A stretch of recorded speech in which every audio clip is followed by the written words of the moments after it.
ಆಚಿ ಮಸಾಲ. ಎಂತ ಅಡಿಗೆಯ ರುಚಿಯಾಗೋ ರಹಸ್ಯವು 20 ರೂಪಾಯಿ. ಬೆಂಗಳೂರು ನಿವಾಸಿಗಳೇ ಎಚ್ಚರ ಎಚ್ಚರ. ತಮ್ಮ ವಾರ್ಡ್ ಪಾಲಿಕೆ ಬದಲಾಗಬಹುದು. ಜಿಬಿಎ ವ್ಯಾಪ್ತಿಯಲ್ಲಿ 5 ಪಾಲಿಕೆಗಳೇ ಅನುಮಾನ. ಮುಂದೆ ಕೇವಲ 2 ಪಾಲಿಕೆಗಳು ಉಳಿಕೆಯಾಗುವಂತಹ ಸಾಧ್ಯತೆ ಇದೆ. ಇದೇನು ಆಶ್ಚರ್ಯ ಅಲ್ಲ. ಈ ಹಿಂದೆ ಬೆಂಗಳೂರಿನ ಬಗ್ಗೆ ಕಾಳಜಿ ಇರುವ ಜನಸಾಮಾನ್ಯರಿಂದ ಹಿಡಿದು ಈ ಪಾಲಿಕೆ ಬಗ್ಗೆ ಒಂದಷ್ಟು ಅಧ್ಯಯನ ಮಾಡಿರುವಂತಹ ವಿಚಾರವಂತರಿಂದ ಹಿಡಿದು ಹಲವರು ಇದನ್ನು ಉಲ್ಲೇಖ ಮಾಡಿದ್ರು. ಈಗ ನೋಡಿ, ಅದೇ ಚಿಂತನೆಯಲ್ಲಿ ಸರ್ಕಾರ ಕೂಡ ಇದೆ. ಮುಂದೆ ಕೇವಲ 2 ಪಾಲಿಕೆ ಉಳಿಕೆಯ ಸಂಭವ. ವಿಶೇಷ ಮತಪಟ್ಟಿ ಪರಿಶೀಲನೆಯ ಬಿಗ್ ಎಫೆಕ್ಟ್ ಇದು. ಬಹಳಷ್ಟು ಜನ ಈ SIR ಪ್ರಕ್ರಿಯೆ ಆದ ಮೇಲೆ ವೋಟಿಂಗ್ ಹಕ್ಕನ್ನು ಕಳೆದುಕೊಳ್ಳುವ ಸಾಧ್ಯತೆ ಇದೆ. ಯಾಕಂದರೆ ಬೆಂಗಳೂರಲ್ಲಿ ಒಂದು ಓಟು, ಅವ್ರವ್ರ ಊರಲ್ಲಿ ಇನ್ನೊಂದು ಓಟು, ಕೆಲವರು 3 ಕಡೆ 4 ಕಡೆ ಓಟ್ ಹಾಕ್ತಾಯಿದ್ರು.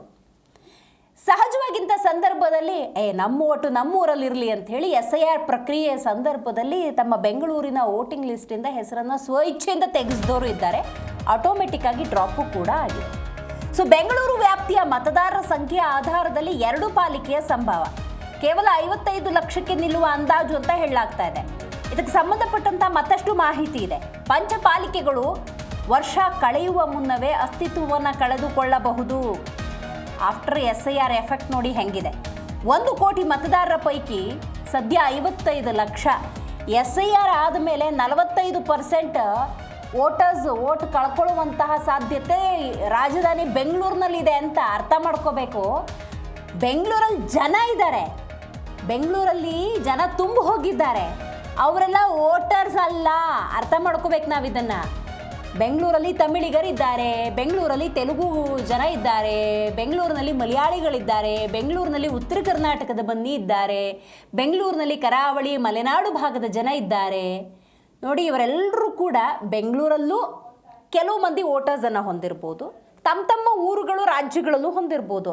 ಅವ್ರಿಗೆ ಎಲ್ಲಿ ಬೇಕಲ್ಲಿ ಉಳಿಸ್ಕೊಂಡಿರ್ತಾರೆ. ಸೊ 1 ಕೋಟಿ ಅಪ್ರಾಕ್ಸಿಮೇಟ್ಲಿ 30 ಲಕ್ಷ ಜನಸಂಖ್ಯೆಯನ್ನು ಹೊಂದಿರುವಂಥ ಬೆಂಗಳೂರಲ್ಲಿ ಜೆನ್ಯೂನ್ ವೋಟರ್ಸ್ ಅಂತ ನಾವು 1 ಕೋಟಿ ಅಂತ ಇದುವರೆಗೂ ಅಂದ್ಕೊಂಡಿದ್ರು ಕೂಡ ಅದರಲ್ಲಿ ನೋಡಿ ಅಪ್ರಾಕ್ಸಿಮೇಟ್ಲಿ 55 ಲಕ್ಷ ಅಷ್ಟೇ ವೋಟರ್ಸ್ ಉಳ್ಕೊಳ್ಳುವಂಥ ಸಾಧ್ಯತೆ ಇದೆ. SIRನಿಂದ 1/2 ಕೋಟಿ ಮತದಾರರು ಉಳಿದುಕೊಂಡಿದ್ದಾರೆ ಮತ್ತು ಹೊರ ಹೋಗಿದ್ದಾರೆ. ಕೇವಲ 2 ಪಾಲಿಕೆಯನ್ನು ಈ ನಿಟ್ಟಿನಲ್ಲಿ ಉಳಿಸ್ಕೊಳ್ಳೋದಕ್ಕೆ ಸರ್ಕಾರದ ಚಿಂತನೆ. ಮತ್ತೊಂದು ಅಪ್ಡೇಟ್ ಏನದು? GBA ಚುನಾವಣೆ ಮುಂದೂಡಿಕೆಯ ಸಂಭವ. ಇದು ಮತ್ತೊಂದು ಕಾರಣ ಸರ್ಕಾರಕ್ಕೆ ಸಿಕ್ಕಿಬಿಡ್ತು. ಹಲವಾರು ಕಾರಣಗಳನ್ನು ಇದುವರೆಗೂ ಕೊಡ್ಕೊಂಬಂದಿದ್ರು, ಸುಪ್ರೀಂವರೆಗೂ ಹೋಗಿದ್ರು, ಡಿಸೆಂಬರ್ವರೆಗೂ ಕೂಡ ಟೈಮ್ ಕೊಟ್ಟಿದೆ. ಈಗ ನೋಡಿ, ಈ ಕಾರಣವನ್ನು ಇಟ್ಕೊಂಡು ಮತ್ತೂ ಮುಂದಕ್ಕೆ ಹೋಗುವಂಥ ಸಂಭವ. GBAಗೆ ತಿದ್ದುಪಡಿ ತಂದು ಹೊಸ ಪಾಲಿಕೆಗಳ ರಚನೆ, ಗಡಿ, ವಾರ್ಡ್ ವಿಂಗಡಣೆ, ಮೀಸಲಾತಿ, ಆಡಳಿತಾತ್ಮಕ ಪ್ರಕ್ರಿಯೆಗೆ 3 ತಿಂಗಳು, ಕನಿಷ್ಠ 3 ತಿಂಗಳ ಕಾಲಾವಧಿಯ ಸಾಧ್ಯತೆ. ವಿವಿಧ ಕಾರಣಗಳಿಗೆ ಕನಿಷ್ಠ 6 ತಿಂಗಳು ಟೈಮ್ ಬೇಕಾಗುತ್ತೆ. ಡಿಸೆಂಬರ್ GBA ಚುನಾವಣೆಯ ಮೇಲೆ ಆವರಿಸಿರುವಂಥ ಕಾರ್ಮೋಡ. ಇದೆಲ್ಲವನ್ನು ಗಮನಿಸಿ ಫೈನಲ್ ವಾರ್ನಿಂಗ್ ಅಂಥೇಳಿ ಸುಪ್ರೀಂ ಕೋರ್ಟ್ ಇದ್ದು ಡಿಸೆಂಬರ್. ಈಗ ಅದು ಕೂಡ ಡೌಟ್ ಅಂತ ಹೇಳಲಾಗ್ತಾ ಇದೆ. ಹೆಚ್ಚಿನ ಮಾಹಿತಿಯನ್ನು ನಮ್ಮ ಪ್ರತಿನಿಧಿ ಪ್ರಸನ್ನ ನೀಡ್ತಾ ಹೋಗ್ತಾರೆ. ಪ್ರಸನ್ನ, ಇಂಥ ಫ್ಲಕ್ಚುಯೇಷನ್ಸ್ಗಳನ್ನು, ಇಂಥ ಏರಿಳಿತಗಳು ಹಿಂಗಾಗಬಹುದು ಅನ್ನುವಂಥ ನಿರೀಕ್ಷೆಯಲ್ಲೇ ಬೆಂಗಳೂರನ್ನು ಬಲ್ಲವರು, SIR ಪ್ರಕ್ರಿಯೆ ಬಗ್ಗೆ ಅರಿವಿದ್ದವರು ಮತ್ತು ಸ್ವತಃ NR ರಮೇಶ್ ಅವರು ಸೇರಿದ ಹಾಗೆ ಹಲವಾರು ಚಿಂತಕರು ಇದರ ಬಗ್ಗೆ ಕ್ಲೂಸ್ನ ಕೊಟ್ಟಿದ್ರು, ಅರ್ಥ ಮಾಡಿಸೋ ಪ್ರಯತ್ನ ಮಾಡಿದ್ರು. ಅಖಂಡವಾಗಿ ಬೆಂಗಳೂರು ಉಳ್ಕೊಂಡ್ಲಿ, 5 ಪಾಲಿಕೆ ಬೇಡ ಅಂತ. ಈಗ ಸರ್ಕಾರ ಮತ್ತೆ 2 ಪಾಲಿಕೆ ಅನ್ನುವಂಥ ನಿರ್ಧಾರಕ್ಕೆ ಬರೋ ಚಾನ್ಸಸ್ ಹೆಚ್ಚಾಗಿರೋದ್ರಿಂದಾಗಿ ಯಾವೆಲ್ಲ ಕಾರಣಗಳು, ಇಂತಹ ಹಲವಾರು ನೆಪಗಳು ಸಿಗ್ತಾ ಇರೋದ್ರಿಂದಾಗಿ GBA ಚುನಾವಣೆ ಕೂಡ ಮುಂದಿನ ದಿನಗಳಲ್ಲಿ ಪೋಸ್ಟ್ಪೋನ್ ಆಗೋದ್ರಲ್ಲಿ ಡೌಟೇ ಇಲ್ಲ. ದಿವ್ಯಾ, ಈ ಹಿಂದೆ ಕೂಡ ಈ ಸ್ಟೋರಿನ ನಾವು ಹೇಳಿದ್ವಿ. ಏನಂತಂದ್ರೆ ಪಾಲಿಕೆಯಲ್ಲಿ 5 ಏನು ಪಾಲಿಕೆಗಳಾಗಿ ವಿಂಗಡಣೆ ಮಾಡಿದ್ದಾರೆ, ಇವು ಪಾಲಿಕೆಗೆ ಹೊರೆಯಾಗುತ್ತೆ ಬಿಟ್ರೆ ಅಡ್ಮಿನಿಸ್ಟ್ರೇಷನ್ ಅಲ್ಲಿ ಅಂತ ಮಹತ್ವದ ಬದಲಾವಣೆ ತರಲಿಕ್ಕೆ ಸಾಧ್ಯ ಇಲ್ಲ ಅಂತ ವಿಚಾರವನ್ನು ಹೇಳಿದ್ವಿ. ಅಂದ್ರೆ 5 ಪಾಲಿಕೆಗಳನ್ನ ಈ ಹಿಂದೆ ಮಾಡ್ಬೇಕಾದ್ರೇನೆ ರಾಮಲಿಂಗಾರೆಡ್ಡಿ ಅಂತಹ ಹಿರಿಯ ಶಾಸಕರು ಹೇಳಿದ್ದು ಏನಂತಂದ್ರೆ 3 ಪಾಲಿಕೆ ಮಾಡೋಣ, 5 ಬೇಡ, 3 ಮಾಡ್ಕೊಳ್ಳೋಣ ಅಂತ ಒಂದು ವಿಚಾರನ ಹೇಳಿದ್ರು.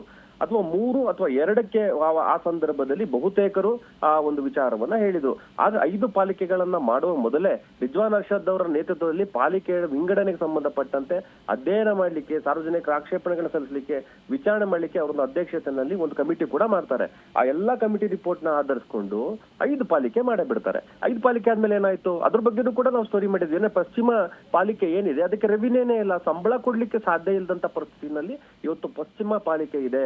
ಜೊತೆಗೆ ಏನು 5 ಪಾಲಿಕೆಗಳಿದೆಯಲ್ಲ, ಹೇಳಲಿಕ್ಕೆ 5 ಪಾಲಿಕೆಗಳಿದೆ, 5 ಜನ ಹಲವು ಆಫೀಸರ್ಸ್ಗಳಿದ್ದಾರೆ. ಪ್ರತಿ ಪಾಲಿಕೆಗಳಿಗೂ ಕೂಡ ಕಮಿಷನರು, ಅಡಿಷನಲ್ ಕಮಿಷನರು, ಅಭಿವೃದ್ಧಿ ಆಯುಕ್ತರು, ತುಂಬಾ ಜನ ಆಫೀಸರ್ಸ್ ಇದ್ದಾರೆ. ಆದ್ರೆ ಇದರ ಒಂದು ಎಫೆಕ್ಟ್ ಏನಾಗುತ್ತೆ ಅಂತಂದ್ರೆ ಆಯಾ ಪಾಲಿಕೆಗಳು ಆಯಾ ರೆವಿನ್ಯೂ ಮೇಲೆ ಕೆಲಸ ಮಾಡ್ಬೇಕು ಅಂತ ಇತ್ತು. ಆದ್ರೆ ಈಗ ಆಗ್ತಾ ಇಲ್ಲ. ಆಗಿನಲ್ಲಿ ಈಗ ಸರ್ಕಾರ ಮತ್ತೊಮ್ಮೆ ಯೋಚನೆ ಮಾಡ್ತಾ ಇದೆ, 2 ಪಾಲಿಕೆ ಮಾಡಬೇಕು, ಉತ್ತರ ಮತ್ತು ದಕ್ಷಿಣ ಪಾಲಿಕೆ ಮಾಡೋಣ ಎನ್ನುವಂತ ವಿಚಾರಕ್ಕೆ ಬಂದಿರುವಂತದ್ದು. ಹಾಗಾಗಿ ಸರ್ಕಾರದ ಬಳಿ ಪಾಲಿಕೆಗಳನ್ನ ವಿಂಗಡಿಸ್ಲಿಕ್ಕೆ ಅಥವಾ ಒಂದು ಮಾಡ್ಲಿಕ್ಕೆ ಅಥವಾ ಕಡಿಮೆ ಮಾಡ್ಲಿಕ್ಕೆ ಸರ್ಕಾರಕ್ಕೆ ಅಧಿಕಾರ ಇದೆ. ಆದರೆ ಇದನ್ನೇ ಈ ವಿಚಾರವನ್ನ ಇಟ್ಟುಕೊಂಡು ಈ SIR ನಡೆದ ನಂತರ ಏನಾಗಿದೆ, 55 lakhs ಆಗಿದೆ. ಈಗ 55 ಲಕ್ಷ ಏನು ಮತದಾರರು SIR ಹೊರಗುಳ್ಕೊಂಡಿದ್ದಾರೆ, ಮತದಾರರ ಸಂಖ್ಯೆ ಕೂಡ ಕಡಿಮೆ ಆಗಿದೆ. ಹಾಗಾಗಿ ಈ ಒಂದು 28 ಕ್ಷೇತ್ರಗಳಿಗೆ 5 ಪಾಲಿಕೆಗಳು ಯಾಕಬೇಕು, 2 ಪಾಲಿಕೆ ಸಾಕು ಅನ್ನುವಂತ ವಿಚಾರ ಈಗ ಸರ್ಕಾರ ತಲೆಗೆ ಬಂದಿರುವಂತದ್ದು. ಈಗ ಮುಂದೆ ಏನು ಅಂದ್ರೆ ಸುಪ್ರೀಂ ಕೋರ್ಟ್ ಮುಂದೆ ಒಂದು ಬಲವಾದಂತಹ ಒಂದು ವಿಚಾರವನ್ನ ಮಂಡಿಸುವಂತ ಅಗತ್ಯ ಇದೆ. ಯಾಕಂದ್ರೆ ಈಗಾಗಲೇ 2-3 ಡೆಡ್ ಲೈನ್ ಗಳನ್ನ ಕೊಟ್ಟ ನಂತರ ಡಿಸೆಂಬರ್ 30 ತನಕನೂ ಕೊಟ್ಟಿದೆ ಅವಕಾಶನ, ಅಥವಾ ಡಿಸೆಂಬರ್ 30 ಅಥವಾ ಮುಂದಿನ ದಿನಾಂಕ ಅಂತ ಹೇಳಿರುವಂತದ್ದು. ಅದ್ರ ಪ್ರಕಾರ ಈಗ ಮತ್ತೊಂದು ಇವರಿಗೆ ಒಂದು ವಿಷಯ ಸಿಗುತ್ತೆ. ಏನಂತಂದ್ರೆ ನಾವು SIR ಮಾಡಿದ್ವಿ, 55 lakhs ಅಷ್ಟು ವೋಟರ್ ಇದ್ದಾರೆ, ನಮ್ಗೆ ಇಷ್ಟೇ ಜನ ವೋಟರ್ಸ್ ಇರೋದು 1 ಕೋಟಿನಲ್ಲಿ. ಹಾಗಾಗಿ ನಾವೀಗ ಪಾಲಿಕೆಗಳನ್ನ ಈ ಒಂದು ಮತದಾರರ ಸಂಖ್ಯೆಗೆ ಅನುಗುಣವಾಗಿ ವಿಂಗಡಣೆ ಮಾಡುವ ಅಗತ್ಯತೆ ಇದೆ ಅಂತೇಳಿ 2 ಪಾಲಿಕೆ ಮಾಡ್ತೀವಿ ಅನ್ನೋ ವಿಚಾರದಲ್ಲಿ ಮತ್ತೊಮ್ಮೆ ಡೆಡ್ ಲೈನ್. 2 ಪಾಲಿಕೆ ಮಾಡಿದ್ರೆ ಮತ್ತೆ ಗಡಿ ಗುರ್ತಿಸ್ಬೇಕು, ಯಾವ ಪಾಲಿಕೆ ಉತ್ತರಕ್ಕೆ ಹೋಗ್ಬೇಕು, ಯಾವ ಪಾಲಿಕೆ ದಕ್ಷಿಣಕ್ಕೆ ಹೋಗ್ಬೇಕು, ಇದಕ್ಕೊಂದು ಕಮಿಟಿ ಫಾರ್ಮ್ ಆಗುತ್ತೆ. ಆ ಕಮಿಟಿ ಅಧ್ಯಯನ ಮಾಡ್ಬೇಕು, ಸಾರ್ವಜನಿಕ ಆಕ್ಷೇಪಣೆ ಸಲ್ಲಿಸಬೇಕು. ಮತ್ತೊಮ್ಮೆ ಈ ಒಂದು ಸರ್ಕಲ್ ಏನ್ ಇಷ್ಟು ವರ್ಷಗಟ್ಟಲೆ ನಡೀತು, ಮತ್ತೊಮ್ಮೆ ಅದೇ ಸರ್ಕಲ್ ಮತ್ತೆ ಸುತ್ತುತ್ತೆ. ಇದರಿಂದಾಗಿ ಸದ್ಯಕ್ಕೆ ಅಂತೂ GB ಎಲೆಕ್ಷನ್ ನಡೆಯಲಿಕ್ಕೆ ಯಾವುದೇ ಒಂದು ಇದು ಕಾಣ್ತಾ ಇಲ್ಲ. ಹಾಗಂತ ಹೇಳಿ ನೀವು ಸುಪ್ರೀಂ ಕೋರ್ಟ್ ಕೂಡ ಹೇಳಲಿಕ್ಕೆ ಬರೋದಿಲ್ಲ, ನೀವು ಮಾಡಕ್ ಬರೋದಿಲ್ಲ, ಅಥವಾ ಇಷ್ಟೇ ಪಾಲಿಕೆಗಳಿಗೆ ಮಾಡಿ ಅಂತಾನೂ ಹೇಳಕ್ ಹೋಗಿಲ್ಲ. ಯಾಕಂದ್ರೆ ಈ ನ್ಯಾಯಾಂಗ ಮತ್ತು ಕಾರ್ಯಾಂಗದ ನಡುವೆ ಬಹಳ ತೆಳುವಾದ ಗೆರೆ ಇರುತ್ತೆ.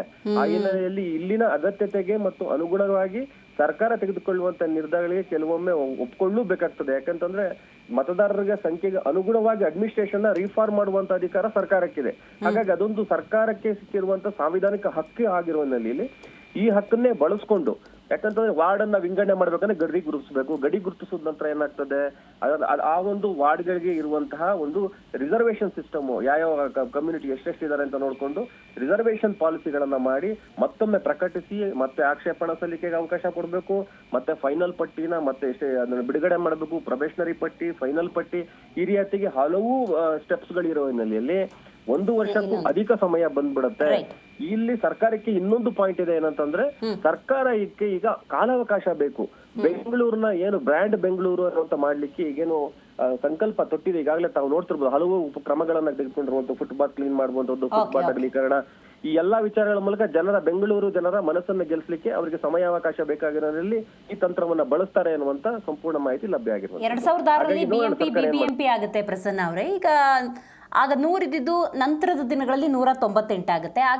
ಆ ನಂತರ ಈಗ ರೀಸೆಂಟ್ ಆಗಿ GB ಆದ್ಮೇಲೆ 369. ಈಗ west, north, south, central, is to ಅಂತ ಹೇಳಿ 369 ಡಿವೈಡ್ ಮಾಡ್ಕೊಂಡಿದ್ದಾರೆ. ಈಗ ಹಳೇ ಪ್ರೊಸೀಜರ್ ಅಂದರೆ 198 ವಾರ್ಡನ್ನ ಈಕ್ವಲ್ ಆಗಿ 100 ಅಂತ ಡಿವೈಡ್ ಮಾಡ್ಕೊಂಡು ಏನಾದರೂ ಪ್ಲಾನ್ಸ್ ಮಾಡೋ ಚಾನ್ಸಸ್ ಇದೆಯಾ ಅಂತ ಮಾಡ್ಕೊಂಡ್ಬಿಟ್ರೆ ಸಹಜವಾಗಿ 100-200 ವಾರ್ಡ್ಗೆ ಸೀಮಿತ ಮಾಡ್ಕೋಬಹುದು. ಅದು ಒಂದು ಅವಕಾಶ ಇಟ್ಕೊಂಡು 2 ವಾರ್ಡ್ ಸಾಕು ಅಡ್ಮಿನಿಸ್ಟ್ರೇಷನ್ಗೆ ಅನ್ನುವಂತ ವಿಚಾರ. ಯಾಕಂತಂದ್ರೆ ಚೀಫ್ ಇಂಜಿನಿಯರ್, ಎಲ್ಲಾ ವಾರ್ಡ್ಗಳಿಗೂ ಚೀಫ್ ಇಂಜಿನಿಯರ್ಗಳಿದ್ದಾರೆ, ಇಂಜಿನಿಯರ್ಗಳು ಜಾಸ್ತಿ ಜನ ಇದ್ದಾರೆ. ಅಂದ್ರೆ ಮೂಗಿಗಿಂತ ಮೂಗುತಿ ಬಾರ ಅಂತಾರಲ್ಲ, ಆ ರೀತಿಯಾಗಿ ಅಲ್ಲಿ ಕೆಲಸಕ್ಕಿಂತ ಇಲ್ಲಿ ಅಧಿಕಾರಿಗಳ ಸಂಖ್ಯೆನೂ ಕೂಡ ಜಾಸ್ತಿ ಇದೆ. ವಾಸ್ತವಿಕ ಅಂಶದಲ್ಲಿ ಇದನ್ನ ಮೊದಲೇ ಹಲವು ಹಿರಿಯ ಸಚಿವರು ಹೇಳಿದ್ರು ಕೂಡ ಎಲ್ಲೋ ಒಂದು ಕಡೆ ಈಗ ಏನಾಯ್ತು, ಈ ಹಿಂದೆ ಕೂಡ 198 ಆದ ನಂತರ ಹಲವು ಮತ್ತೆ ನಾವು GBA ಮಾಡ್ತೀವಿ ಅಂತಂದ್ರು. ಈಗ GBA ಇಂದ ಮತ್ತೆ ಎಲ್ಲವನ್ನು ಒಗ್ಗೂಡಿಸ್ತೀವಿ, 2 ಮಾಡ್ತೀವಿ ಅಂತಿದ್ದಾರೆ. ಈ ತರ ಬೇರೆ ಬೇರೆ ಇಶ್ಯೂಗಳನ್ನ ಇಟ್ಕೊಂಡು ಸರ್ಕಾರ ಹೋಗ್ತಾರೆ ಅಂದ್ರೆ GB ಎಲೆಕ್ಷನ್ ಸದ್ಯಕ್ಕಂತೂ ನಡೆಯಲ್ಲ. ಥ್ಯಾಂಕ್ ಯು ನಿಮ್ಮೆಲ್ಲ ಮಾಹಿತಿಗಾಗಿ ಪ್ರಸನ್ನ.